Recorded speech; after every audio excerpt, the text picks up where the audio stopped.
21 September. Oh ya, 21 April 1879, yaitu lahir dari anak bangsawan. Ayahnya itu Bupati Jepara. Terus ibunya dari rakyat biasa. Nah, tapi ketentuan orang zaman dulu itu kalau misalkan ayahnya bangsawan, istrinya juga harus jadi bangsawan juga, harus setara. Nah, oleh karena itu ayahnya Kartini itu nikah lagi sama perempuan yang sama lah istilahnya bangsawan. Nah, jadi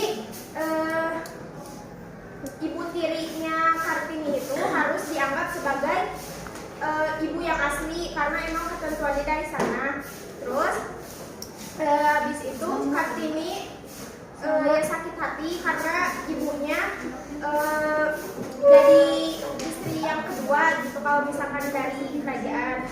Terus habis itu dia kan pendidikan zaman dulu susah. Nah, tapi Kartini kan termasuk anak bangsawan, jadi dia bisa sekolah terus lulus di umur 12 tahun. Setelah 12 tahun dia memasuki masa pingitan. Masa pingitan itu udah tradisi orang zaman dulu, perempuan itu harus dipingit, itu kayak dia harus diam di rumah selama beberapa tahun buat mempelajari banyak hal gitu di rumah itu. Nah, setelah keluar tapi sebelum keluar dia tuh sering membaca buku gitu, banyak-banyak membaca buku. Nah, buku-buku itu dia dapat kayak dari majalah, banyak majalah. Terus juga dia tuh dapat buku dari sahabat penanya di Belanda. Nah, dari situ dia banyak mulai baca buku dari Belanda gitu, bahasa Belanda dia juga belajar gitu. Nah, gak lama dari situ dia punya teman sahabat pena lagi dari Belanda, sampai akhirnya dia punya keinginan buat berangkat ke Belanda. Tapi keinginan dia semua itu gak bisa terlaksanain karena banyak hal. Nah, ada salah satu usulan dari temannya di Belanda. Katanya kalau misalkan kamu berangkat ke Belanda, nanti siapa yang mau mengurus ayah kamu? Nah, dari situ Kartini mengurungkan niatnya untuk pergi ke Belanda.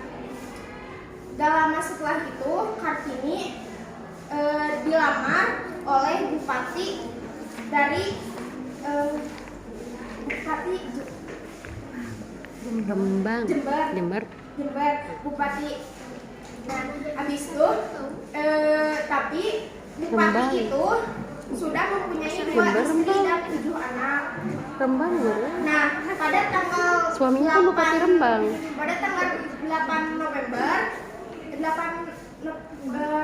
November dia menikah dengan Kartini.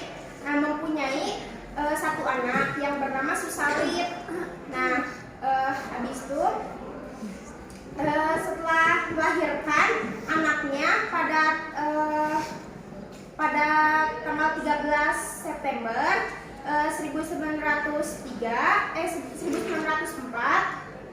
10 hari setelah itu, 4 hari setelah itu, tanggal 17 September 1904, Kartini meninggal dunia. Dan keinginannya untuk bersekolah di Belanda itu sudah tidak bisa lagi. Tetapi perjuangan Kartini di sini agar bisa perempuan Indonesia bersekolah dengan layak, karena zaman dulu itu yang hanya boleh bersekolah itu kebanyakan dari kaum laki-laki, sedangkan perempuan hanya boleh diam di rumah. Jadi jasa Kartini apa? Jasa Kartini itu akibat dari Kartini yang ingin memperjuangkan wanita.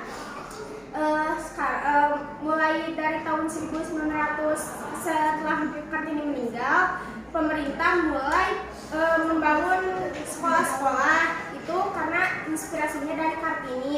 Dan Soekarno pun di dalam surat presiden kayak gitu ada menyatakan ada Hari Kartini itu sebagai memperingati Hari Kartini. Alasan kamu memilih Kartini? Alasannya karena Kartini itu di zaman dulu tahun 1900-an itu bisa dibilang sedikit wanita yang ingin memperjuangkan hak sebagai perempuannya gitu.